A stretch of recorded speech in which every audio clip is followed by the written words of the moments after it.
Salut à tous et à toutes, c'est en page 5 du Cahier Sport de dimanche. Vous l'avez gardé, j'en suis sûr. Maintenant, je n'ai plus d'excuses. J'en dis pas plus, je tease un peu. Si on a le temps, on en reparle à la fin de l'émission. Bien foutu, non? Le sommaire, tiens, justement, de ce lundi, avec plein de choses à vous proposer. Il y a du foot, notamment, évidemment. Les buts du monde amateur avec l'appli Rematch, la nationale aussi, avec Saint-Brieuc, Concarneau joue ce soir. Ligue 1, Ligue 2, Rennes a cartonné. Du volley aussi avec le Quimper Volleyball qui gaze pas mal en ces phase de play-down. On parlera aussi Coupe de France fédérale. Un Breton qui gagne aussi en tennis, son premier ATP Challenger, Manu Guillard. Et puis ça marche moins bien en revanche, et ça calme même sévèrement pour le Landerneau-Bretagne Basket qui s'est incliné à Latte Montpellier.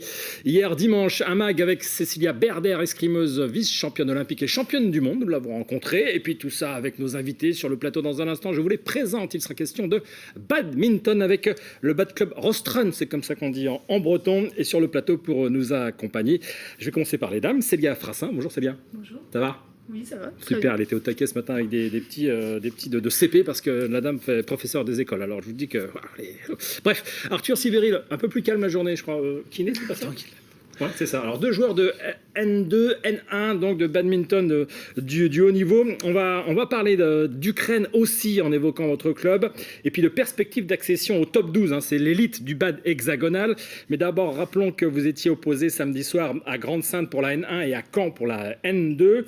Vous jouez tous les deux, d'ailleurs, en fonction des besoins de l'équipe en N1 ou en N2, mais on sait bien que les niveaux ne sont pas les mêmes. Victoire 6-2 pour la N1, défaite 6-2 pour la N2. Vous n'avez pas pu jouer, vous, Célia, il n'y avait pas d'adversaire, hein, ça c'est un peu ballot. Vous avez joué, Arthur, ça s'est super bien passé. Vous avez perdu en simple et en double avec votre sœur. Bah oui, on ne peut pas toujours gagner.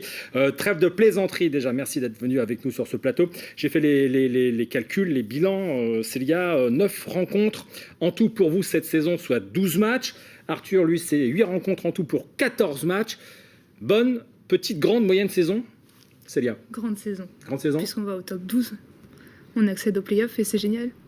Alors, on va en parler dans le détail dans la partie invitée. Il y a des playoffs en ligne de mire, effectivement. Avant d'accéder au top 12, il faudra rien aller les playoffs. Chaque chose en son temps, mais je vois qu'on est déjà hyper confiant et c'est tant mieux. Arthur, même question. Petite, grande, moyenne, super saison? Grande aussi, on va dire aussi qu'il y a fait 2 années complètes que les saisons étaient coupées au milieu ou en début à cause du Covid. Donc là, c'est la première saison depuis 3 ans qu'on arrive à terminer. Donc même s'il manque quelques matchs par-ci par-là, on va dire grande saison quand même. Et on espère que les résultats suivent jusqu'au bout avec des objectifs sur encore les 2 dernières rencontres qui restent. Ouais. Beaucoup d'enjeux. Une dernière rencontre de championnat et donc une rencontre d'accession peut-être au top 12 pour Ostrona, l'élite du bad breton. Alors, avec une petite guéguerre avec les amis de Bourg-des-Comptes là-bas dans le 35. Mais pour ce qui est des performances par équipe, c'est bien Ostrona qui est devant. Célia Frassin et Arthur Sibéril du Bad Club Rostrun de Rostronin donc sont avec nous et on parle de badminton et de play-off d'accession au top 12. Mais d'abord, image à l'appui, on va rappeler que la rencontre se déroule avec une grosse pensée pour l'Ukraine et pour cause. Rostronin historiquement a des joueurs ukrainiens dans ses rangs, 3 actuellement. Yevgenia Paksvitova et Danilo Bosniuk présents samedi soir, tout comme d'ailleurs Yelza Veta Zarka, mais cette fois dans les rangs de Grande-Sainte. En revanche, Kirilo Leonov, conscrit, lui, a dû rester en Ukraine. Kirill, il communique avec nous tous les jours. Il est mobilisé, mais il n'a pas été encore envoyé au front, quoi. Parce qu'il y a Dnipro, qui est une ville assez calme, où il y a eu des cibles stratégiques, c'est tout. Dnipro est à 100 bornes du Donbass, mais c'est en dessous Kiev et c'est au-dessus de la côte sud. Donc Dnipro, ils sont assez tranquilles. Et du coup, il attend. Il se dit, demain on m'appelle, je suis dispo avec un fusil.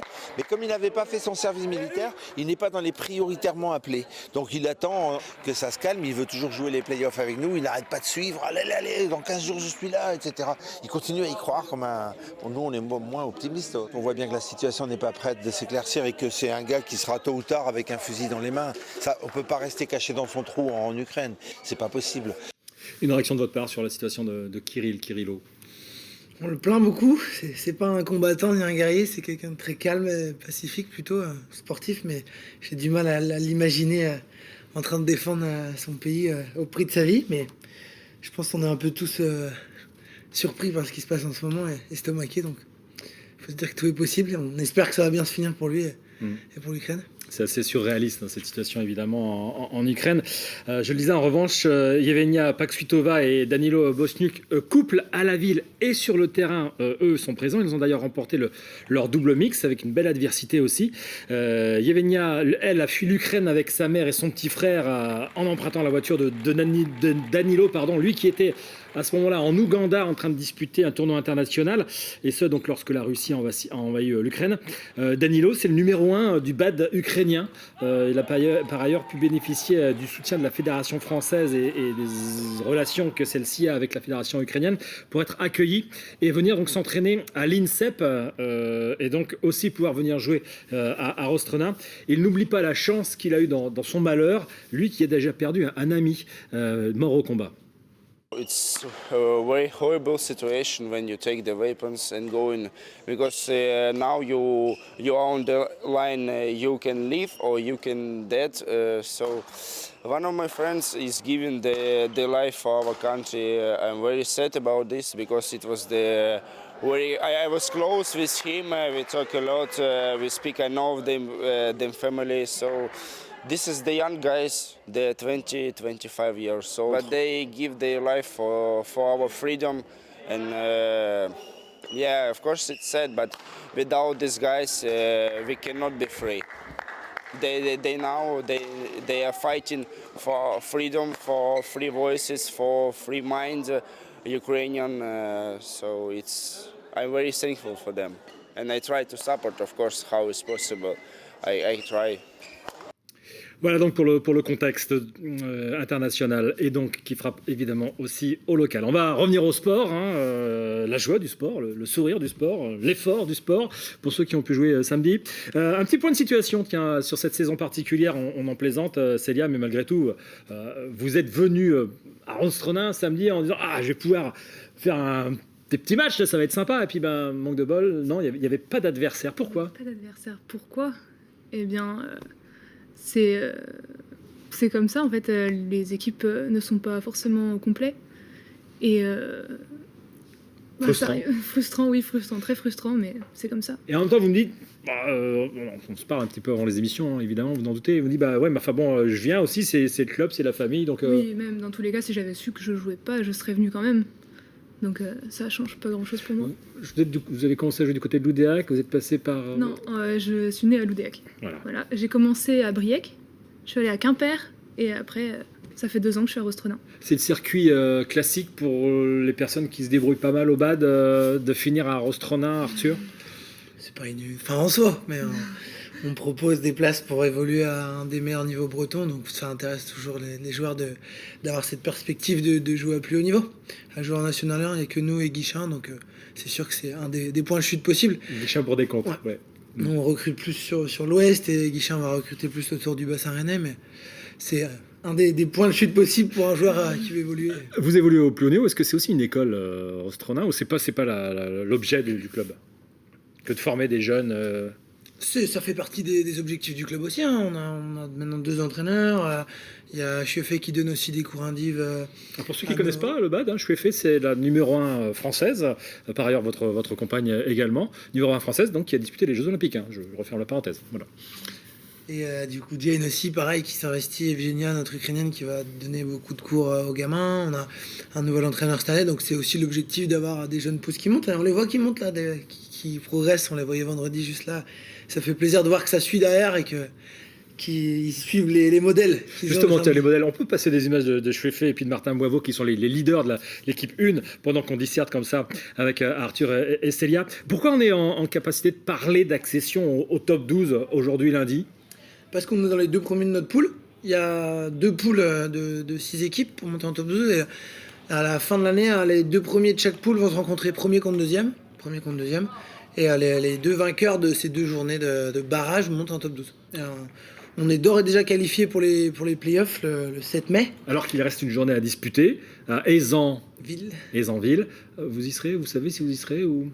Peut-être, sûrement même. Comment ça se décide d'ailleurs la composition de l'équipe ? C'est en fonction de si les meilleurs sont pas là, on fait appel à la réserve. C'est un peu ça. C'est un peu ça. Et là, comme l'équipe est déjà qualifiée, est-ce qu'on va pas réserver les meilleurs ou est-ce qu'au contraire il faut les faire jouer pour qu'ils aient Non, il y a beaucoup d'enjeux quand même sur cette dernière journée.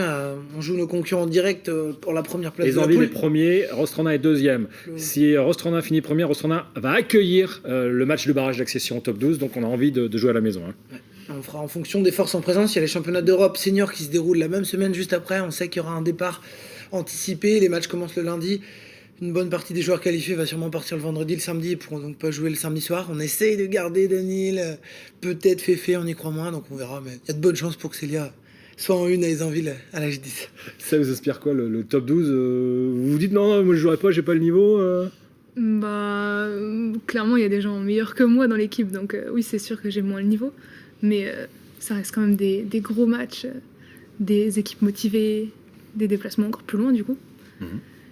Et bah, ça peut faire rêver quand même ça me d'aller fait se clairement frotter rêver. Bien sûr que oui, meilleur. ça me fait rêver, mais. Parce que, bon, Arthur, lui, il sait très bien qu'il jouera jamais, par exemple. C'est Si, non. il joue avec la N1 aussi. Hein. Tiens, le top 12, alors il faut des chevilles, des mollets, il faut des poignets, il faut des épaules, mais pas que. Le président, est-ce que Rostrana est tanké pour jouer dans le top 12 ? Alors c'est toujours la bonne question, c'est-à-dire on dit bonne question quand c'est embarrassant, je connais bien ça. On est en train de faire le nécessaire pour, puisque maintenant on voit que le projet est réalisable. Une fois on avait été au tout petit bord d'y aller, on n'était pas prêt. Alors là, notre travail à nous, c'est de contacter nos partenaires pour voir s'ils nous suivent, s'ils veulent bien augmenter, de voir si les subventions peuvent être un peu plus importantes. On a budgétisé. Et parce qu'on s'est dit qu'il fallait falloir du renfort, qu'il y a des primes de match et des choses comme ça en top 12, c'est un petit peu plus, c'est forcément beaucoup plus coûteux. Donc on est en train de prendre contact avec nos partenaires pour assurer l'accompagnement financier, quoi. Mais je pense qu'avec l'enthousiasme, ils vont nous suivre. On n'a pas beaucoup de partenaires, ici c'est pauvre la région, mais ceux qu'on a sont très fidèles. Et donc on a bon espoir de trouver les 20 ou 30 000 euros qu'il nous faut en plus, quoi. C'est ça, c'est 40 000 euros de budget pour une saison de BAD dans le top 12. Hein. C'est pas la folie, comme on dit. Dernière question, quand est-ce que vous saurez si vous accueillez ce match de barrage à Rostrona ou au contraire si vous jouez à l'extérieur ? Samedi 23 au soir, on fera un point com. À peu près vers 23h30. Un peu avant. Bon, on reste ensemble pour la partie foot. Merci.